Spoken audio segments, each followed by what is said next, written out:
What's up, NEHip-Hop? This is Bryan from thebshine.com. Thank you for having me. So I've been a fan of hip-hop since like 97, 98. So I got into it really late when I was in high school. And I wanted to know like everything about it. And I just searched online for as much hip-hop as I could throughout the underground and everything. So I really had a vast knowledge of who was who in different areas. And I was working at this sales company and I won a flip cam, and what happened was I wanted to make use of it, so I started reaching out to like local rappers that I knew and asking them about their inspiration, more on like a people watching type of basis. And I started getting connected, more and more referrals to bigger names, and I was like, oh, these people are really like, reachable, and these legends of 90s hip hop, I'm able to meet them and reach them. So what happened was I, upgraded my camera and started really reaching out to people through social media, emails, connected more and more, and it just kind of snowballed and moved up to New York for a job. And now that I'm here and I'm showing up to events, it's a lot easier to do that. And the focus has turned into capturing early hip-hop memories and history and bringing up those conversations of what really inspired us all. The Tribe Called Quest and, the park jams and just getting into that history and being more of a historian, so to speak. So that's kind of where I'm at now. The first time that I really like connected with somebody and I was like, wow, was it was Dice Raw from The Roots. I connected on Twitter. And that's when I really saw that like, oh, I can really connect with people on this level, even by using social media. The first time that I was really like, I guess, starstruck and hard to speak was I interviewed DJ Premier and Bumpy Knuckles at headquarters in preparation for their collection album that was coming out a couple years ago. And I sat down and I was just like out of breath for no reason, but just being in front of them was incredible. But since then I've actually met both of them a few times, and like they're like the coolest guys ever. So it's amazing. For me, I like to have substance in an interview. Like I pride myself on being completely different, because when I see everybody doing the same thing, I get uninterested in it.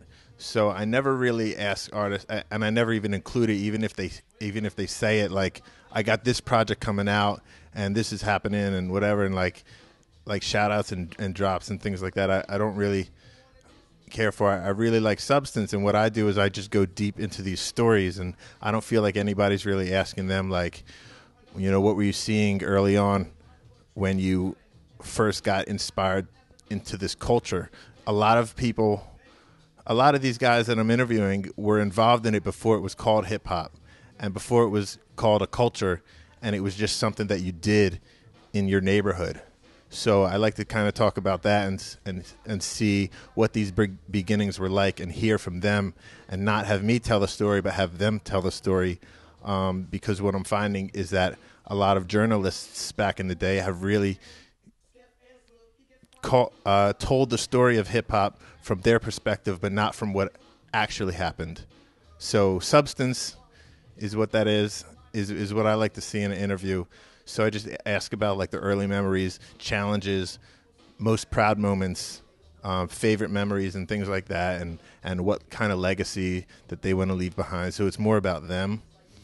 And another point I try to make is, if I'm interviewing somebody that is close to a big name rapper, I never really ask them what it's like working with that person, because I feel like that's disrespectful to who you're interviewing when you say, oh, you're friends with Eminem, so what's it like being with him and what's he like? Because that's disrespectful to who you're talking to at that time.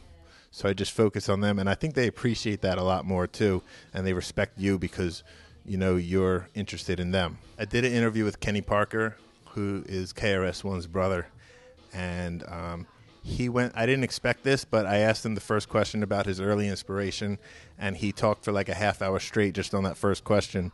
And he basically went into KRS's entire history from what he saw, and it was like an hour-long video.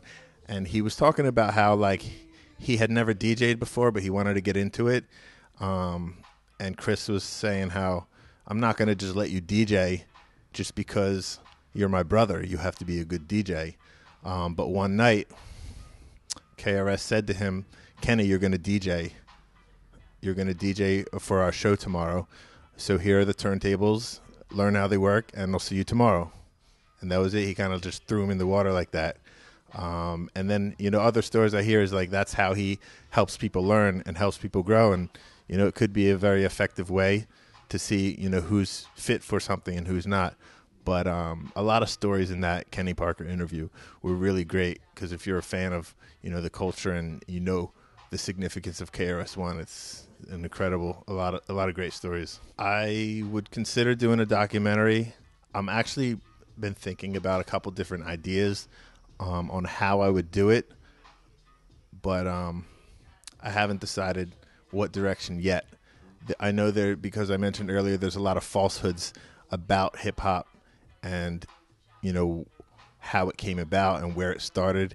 And I'm hearing from people directly in the 70s that were the first DJs, the first MCs and all, and that I'm hearing that it wasn't in the South Bronx that it started, and I'm hearing that hip hop used to be a negative connotation from the adults to the kids, and it was frowned upon by using that word, to tell them to stop doing it.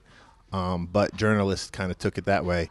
And I guess some people consider the B-Shine journalism, but I'm connected to a lot of these old school artists. I don't really seek out who's popular. I don't try to seek out like up and coming artists really. It's really some of the forgotten people that were involved in history and maybe are being written out, and just capturing everybody's story. So documentary it's an idea.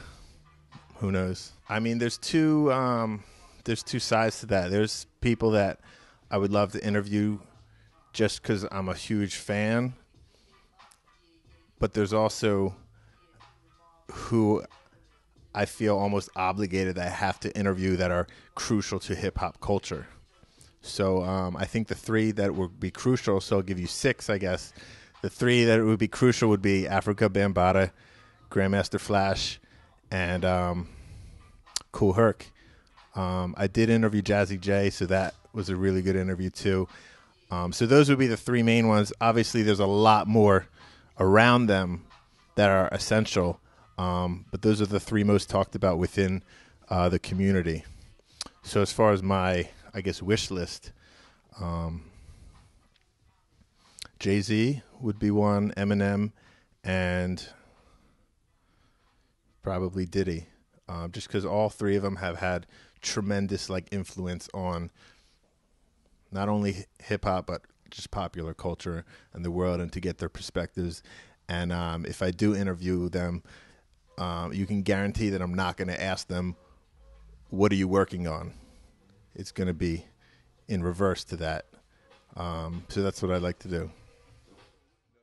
Check it out. This is Bryan from the B-Shine, and you are watching NEHip-Hop.com. Peace.